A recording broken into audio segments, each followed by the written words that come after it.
It's Sunday morning, and I have a message.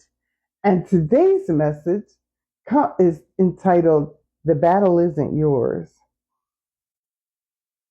And this message comes from the books of Joshua and Judges. So, as the children of Israel are making their way into their lands, God was making them fight for their land.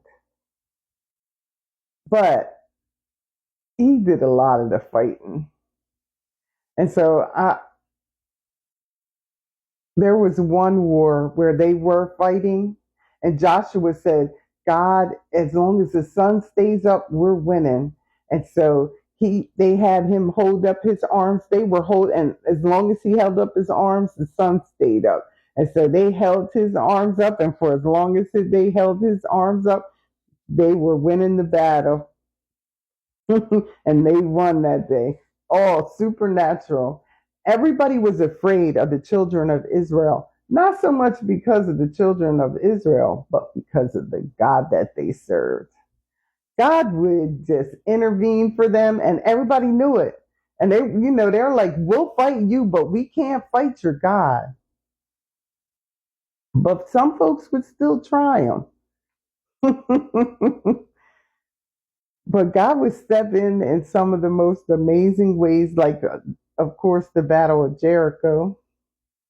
And so they just had to walk around.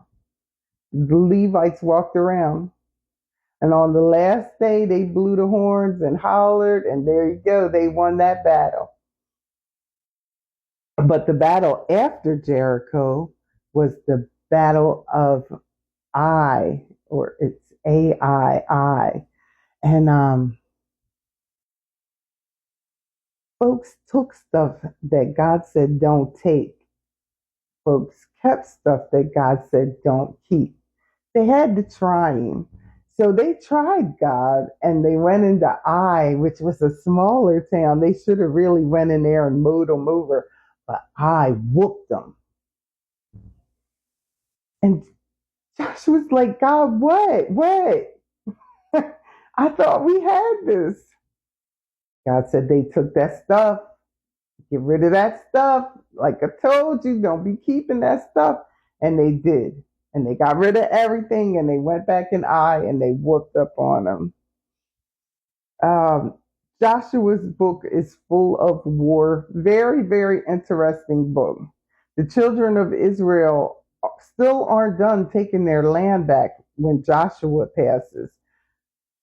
But we move on into the book of Judges. And so they're still fighting.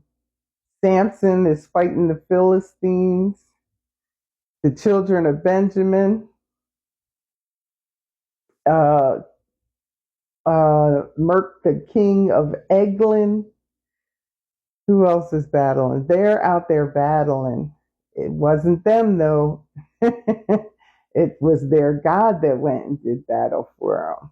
And so, family, I think that's the most important thing for us to remember today, that the same thing that God did back then is the same thing he's going to do for us. Remember that we are grafted into the family because of Jesus.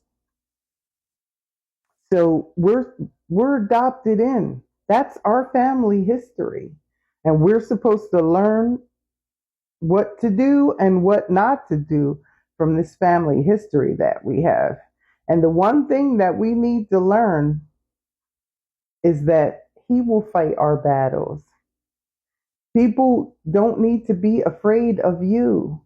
They need to know about the God you serve. That's who they need to be afraid of. um, Remember that the children of Israel, they didn't have food and water all along the trip through Exodus. God provided that. God provided for them. He provided the manna. He provided the quail. He provided the water. He was a pillar of smoke by day and a fire by night. God took care of them. So guess what? When you hear this is the end times and This is just like the days of Noah, and that people's hearts are going to fail them. When you hear all those things, that things are coming upon the earth, so men's hearts are going to fail. When you hear these things, don't be afraid. Remember what God did for the children of Israel. He's going to do that very same thing for you. And we just have to have that kind of faith in him that he will. So we don't have to worry. When they say, oh, you won't be able to buy or sell without the mark.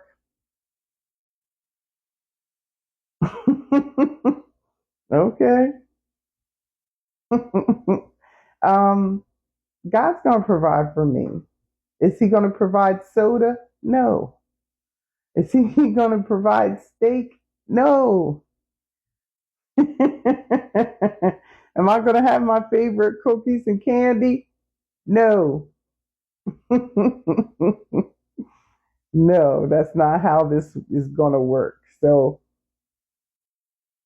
family, start preparing, but you need to start preparing your faith bank. You need to get your faith up. You need to get your faith in God up.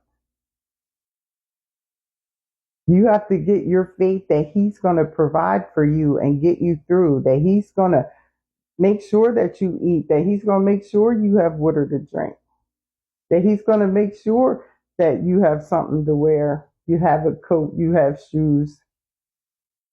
Will you have designer everything? No. No. But he's going to provide for you. You'll be warm. um, I I can't express to you how good these chapters are, from Joshua to Judges. I say everything's my favorite chapter, but I really love them. They're like so exciting and action packed.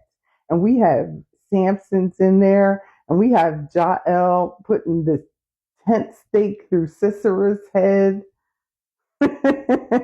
We have the left-handed Benjamites taking out the king of Eglon.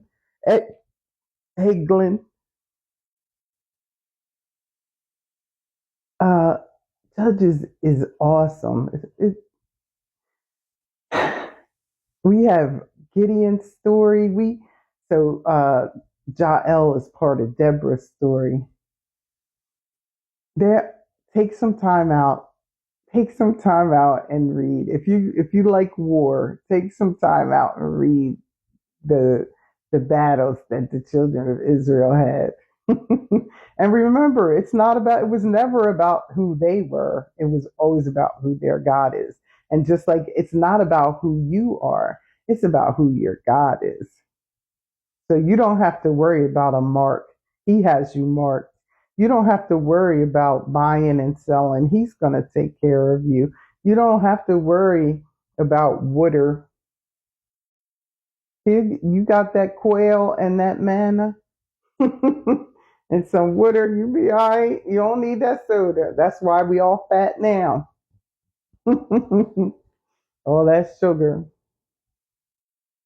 All right, well, family. Yeah, I'm running out of time.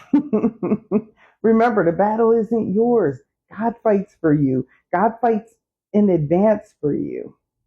You don't have to worry about what's coming on this earth, because whatever it is, God knows it's coming and he's going to protect his.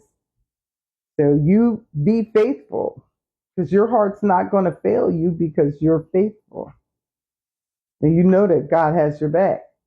All right, well, join us again next time when Inniswil Ministries International presents It's Sunday Morning. Until then, bye.